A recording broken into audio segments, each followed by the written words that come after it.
ሰውን በማመኔ በህይወቴ ላይ ብዙ ዋጋ ከፍያለሁ። ተወዳጇ ተዋናይት ሜላት ነብዩ እንደተናገረችው ሜላት ነብዩ ሰውን አምና የከፈለችው ዋጋ ምንድነው ብለን ጠይቀናል።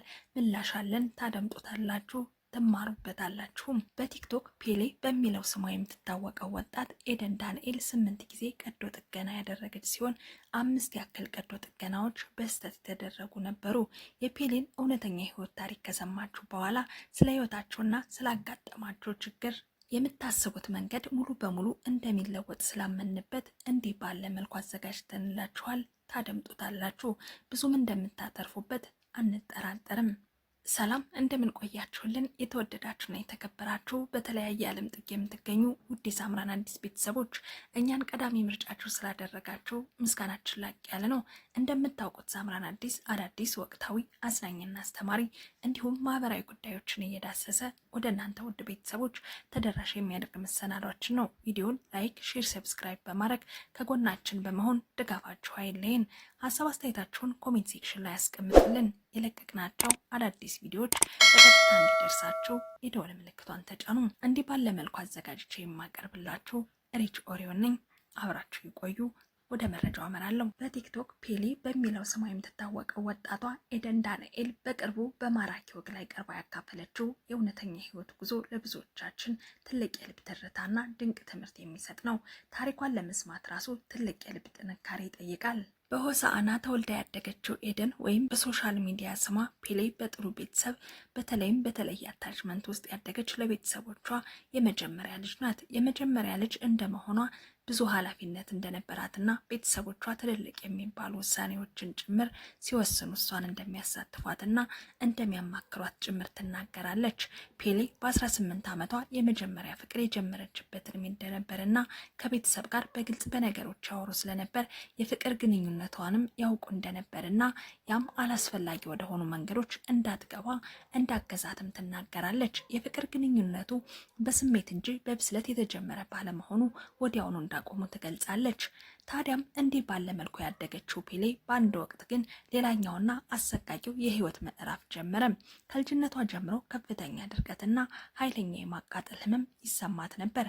ሕክምና በምትሄድበት ጊዜ ፌሻር ሆሞሮይድ፣ ይህም ማለት ክንታሮት ወይም ደግሞ ስንጥቅ የሚባል ሲሆን ወደ 18 ዓመቷ ገደማ ግን ህመሙ ከነበረው እየባሰባት መጣ።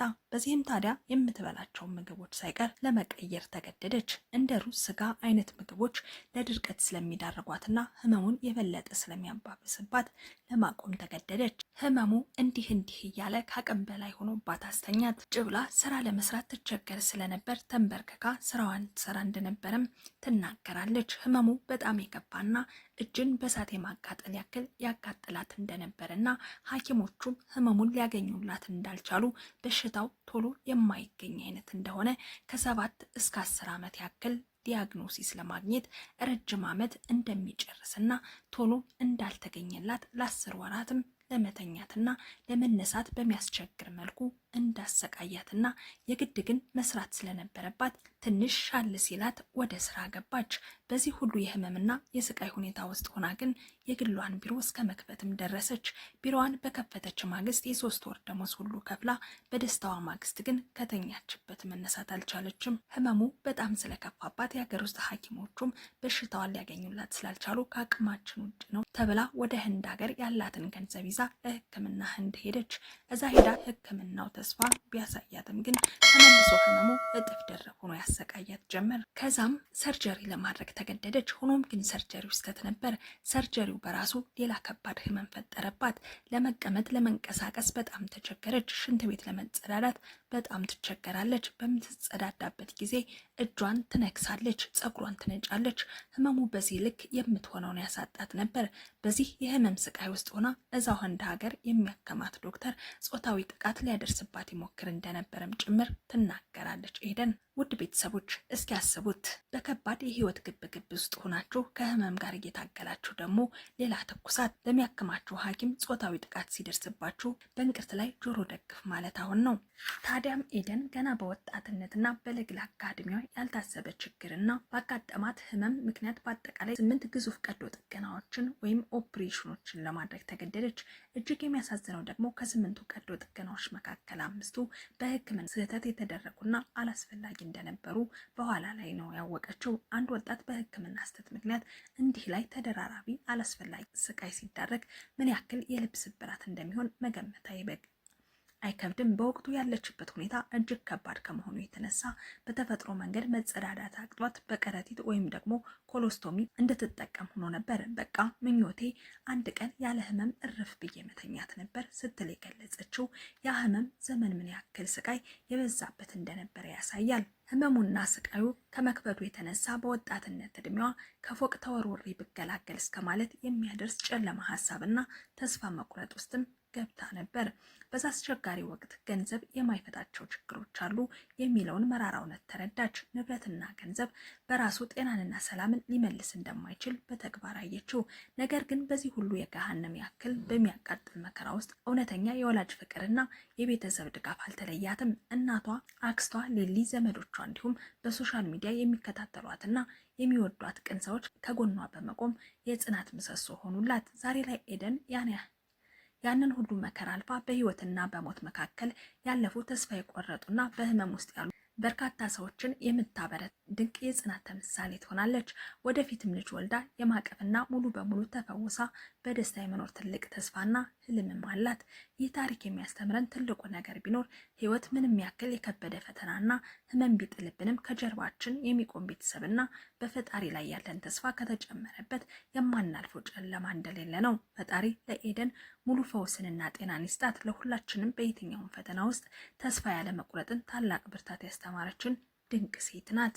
ወደ ሌላኛው መረጃ አመራለሁ። ሰውን በማመኔ በጣም ብዙ ዋጋ ከፍያለሁ። ሜላት ነብዩ እንደተናገረችው በሀገራችን የመዝናኛው ዓለም ውስጥ በፍቅር ህይወታቸው ከፍተኛ መነጋገሪያ ከሆኑ ታዋቂ ሰዎች መካከል የተዋናይት ሜላት ነብዩ ታሪክ ይጠቀሳል። በተለይም ከአርቲስት ሄኖክ ድንቁ ጋር የነበራት የፍቅር ቆይታ ማህበራዊ ሚዲያን ያናወጡ በርካታ ውዝግቦችና ደስ የማይሉ ትዕይንቶች አስተናግዶ በከፍተኛ ለመግባባት መቋጨቷ አይዘነጋም። የተሰበረውን ልቧን ጠግና ህመሟን ውጣ አዲስ ህይወት ለመጀመርና የትዳር ዓለም ውስጥ ለመግባት በሞከረችበት ወቅት እንኳን በርካታ ልብ የሚሰብሩና ያልተረጋገጡ ወሬዎች ከበዋት ነበር።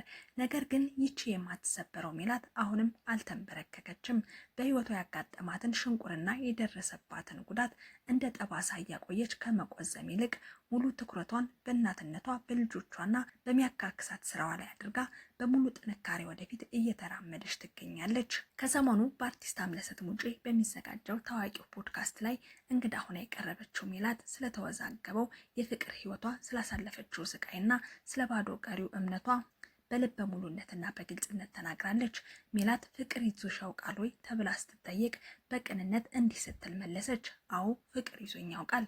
በእኔ ዘንድ የሚይዘኝ ፍቅር ምግብ የሚከለክል ወይም ራስን የሚያስጠላ አይነት አይደለም። እኔ ስወድ በጣም ነው የምወደው። ራሴን ሙሉ በሙሉ ነው የምሰጠው። በጣም አምናለሁ። ነገር ግን ከዛ ሁሉ በኋላ ነገር ሳይሆን ሲቀር እግዚአብሔር አልፈቀደውም ብዬ መስመሬን ይዤ እሄዳለሁ። ሜላት እንደምትናገረው ከሆነ የፍቅር ህይወቷ እንዲጎልቶና ወጥቶ እንዲወራ ያደረገው የግንኙነቱ መኖር ብቻ አልነበረም። ከግንኙነቱ ጋር ተያይዞ የመጡት በርካታ ያልተጠበቁ ዜናዎችና ማህበራዊ ሚዲያ ላይ የተፈጠሩት ማዕበሎች ነበሩ። የተፈጠረውን ነገር ተቆጣጥሮ ሃንድል አድርጎ መቆየት በተለይም ለሴት ልጅ በጣም ከባድ ነበር የምትለው ሜላት የቀድሞ አጋሯ ሄኖክ ድንቁ ከሌሎች ሴቶች ጋር ስሙ ባሉታዊ መልኩ ይነሳ ስለነበር አብሮ የመኖር ጉዟቸው እጅግ ፈታኝ እንደነበር አልሸሸገችም። በወቅቱ ማህበራዊ ሚዲያው ላይ በሁለት የተከፈለ እንደነበር ታስታውሳለች። በአንድ ወገን እንዴት እንደዚህ አይነት ሴቶችን የበደለ ወንድ ጋር አብረሽ ትሆኛለሽ ብለው የሚወቅሷት የነበሩም ነበሩ። በሌላ በኩል በእንደዚህ አይነት አስቸጋሪ ሁኔታ ውስጥ እንኳን ጥንካሬሽን አሳይተሽናል በማለት ከጎኗ የቆሙት በርካቶች ነበሩ። በመጨረሻ ግን እውነታው ሲገለጥ አብዛኛው ህዝብ የእሷን ጉዳትና ቅንነት በመረዳት ወደ እሷ ድጋፍ ማደላደሉን ሜላት በደስታ ታስታውሳለች። ሰውን በማመኔ ዋጋ ከፍያለሁ። ለዚህ ሁሉ ያልተገባ የህይወት ዋጋና ለደረሰባት የስነልቦና ስቃይ ዋነኛ ምክንያቱ ምን እንደሆነ ስትናገር ሰውን የማመን ተፈጥሮዬ ነው ትላለች። በተፈጥሮዬ ሰዎችን በጣም አምናለሁ። ሰዎችን በማመኔም አልፎ አልፎ ትልልቅ ፈተናዎች ገጥመውኛል። ጉዳቶችም ደርሰውብኛል። አሁን ሁኜ ወደ ኋላ ሳስበው ራሴን ምን ነው ሰውን ባታምኚ ጥሩ ነበር እላታለሁ። መጽሐፍም ቢሆን እግዚአብሔርን አምነሽ ሰውን ውደጅ ነው የሚለው። ሰውን ውደጁ እንጂ አትመኙ ይላል። በዛ እድሜ ግን የነበረ አስተሳሰብ ይሄ ነበር በማለት በቁጭትና በብስለት የህይወት ትምህርቷን አካፍላለች። ልጥለን ትችላለች፣ ህይወት ልጥለን ትችላለች። ሰዎች ልባችንን ሊሰብሩትና እምነታችንን ሊያደሙት ይችላሉ። ነገር ግን የሜላት ነብዩ ታሪክ የሚያስተምረን ትልቁ ነገር ቢኖር መሰበር የመጨረሻው ምዕራፍ አለመሆኑ ነው። ዛሬ ላይ ሜላት ከተሰበረው ትናንትናዋ ተነስታ በጠንካራ እናትነቷና በስኬታማ ስራዋ የብዙዎችን አክብሮት እያተረፈች ትገኛለች። ውድ ቤተሰቦቻችን ለዛሬ የነበረን መረጃ ይህንን ይመስል ነበር። መረጃዎቻችን እንዴት አገኛችኋቸው? እስኪ ሀሳባችሁን ኮሜንት ላይ አጋሩን። ቪዲዮ ላይክ፣ ሼር፣ ሰብስክራይብ በማድረግ ከጎናችን በመሆን ድጋፋችሁን። በሌላ በአዲስ መረጃ እስከምንገናኝ በያላችሁበት ሰላማችሁ እንዲበዛ እየተመኘው የዛሬን እዚህ ጋር አበቃው። ቸር ቆዩኝ።